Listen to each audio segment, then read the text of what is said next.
அப்போது ஹிட்லரின் ஆட்சியில் இருந்த ஜெர்மனிக்கு அணுகுண்டை தயாரிக்கும் வல்லமை இருப்பதாகவும் வெகு விரைவில் அணுகுண்டை தயாரிக்க கூடும் என்றும் அதில் எச்சரித்திருந்தார் ஐன்ஸ்டைன். ஆனால் கிணறு வெட்ட பூதம் கிளம்பிய கதையாயிற்று. ஜெர்மனி அணுகுண்டு செய்வதை அமெரிக்கா தடுத்து நிறுத்தும் என்று நம்பினார் ஐன்ஸ்டைன். ஆனால் ரூஸ்வெல்ட் நிர்வாகமோ ஐன்ஸ்டைனுக்கு தெரியாமலேயே சொந்தமாக அணுகுண்டை தயாரிக்கும் முயற்சியில் இறங்கியது. அதன் விளைவுதான் 6 ஆண்டுகளுக்கு பிறகு உலக வரலாற்றை ஒரு கணம் இருட்டடிப்பு செய்த நகசாக்கி ஹிரோஷிமா சம்பவம். E=mc² என்ற மந்திரம்தான் அணுகுண்டின் அடிப்படையாக அமைந்தது. அந்த தவிப்பு இறப்பு வரை ஐன்ஸ்டைனை உறுத்தியிருக்கும். ஆனால் அந்த ஒரு கருப்பு புள்ளியை தவிர்த்து ஐன்ஸ்டைனின் கோட்பாட்டால் பல நன்மைகளை பெற்றிருக்கிறது உலகம்.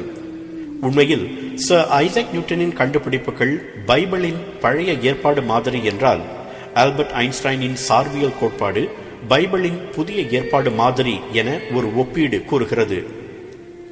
தங்கள் இனத்தவர் என்று பெருமைப்பட்ட இஸ்ரேல் தங்கள் நாட்டுக்கே அதிபராகும்படி ஐன்ஸ்டைனுக்கு அழைப்பு விடுத்தது.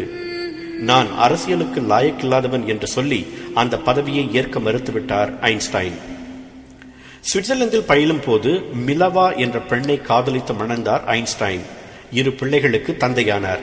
பின் மனமுறிவு ஏற்படவே எல்சா என்ற உறவு பெண்ணை மணந்து கொண்டார். எல்சா சிறிது காலத்திலேயே இறந்துவிட சுமார் 20 ஆண்டுகள் தனித்தே வாழ்ந்தார் ஐன்ஸ்டைன். அணுகுண்டு தயாரிப்பதற்கு அவருடைய சார்பியல் கோட்பாடுதான் அடிப்படை என்றாலும் யுத்தங்களை அறவே வெறுத்தவர் ஐன்ஸ்டைன். உலக அமைதிக்காக குரல் கொடுத்த அவர் 1955ஆம் ஆண்டு ஏப்ரல் 18ஆம் தேதி தனது 76வது வயதில் காலமானார். நவீன அறிவியல் ஐன்ஸ்டைனுக்கு மிக பெரும் நன்றி கடன் பட்டிருக்கிறது. எதையுமே ஆழமாக சிந்திக்கக்கூடியவர் அவர். ஒருமுறை உங்களுக்கு இன்னும் எதை கண்டுபிடிப்பதில் ஆர்வம் என்று ஒருவர் கேட்க, கடவுள் இந்த உலகை எப்படி படைத்தார் என்பதை ஒரு நாள் நான் கண்டுபிடித்துவிட வேண்டும் என்று கூறினாராம் ஐன்ஸ்டைன். அவருக்கு வானம் வசப்பட்டதற்கு 2 காரணங்கள்.